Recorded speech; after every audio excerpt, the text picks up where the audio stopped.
a medical cleanup enlarge your pores? Really, do you believe this? It's a complete myth.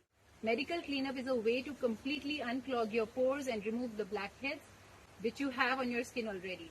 Blackheads and whiteheads are a collection of dead skin cells, gunk, oil, bacteria, dirt, which is clogging your pores. So once we do a medical cleanup, we tend to remove all of these contents and clean your pores completely for you. It was engorged with these substances.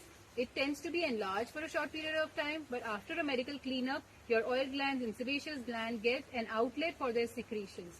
So you may see it open for a while, but then it goes back to its original size after a while.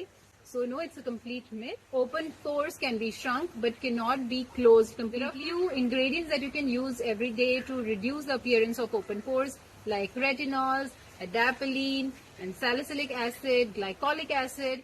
These can help reduce the appearance of open pores, and do not worry, medical cleanups are completely safe.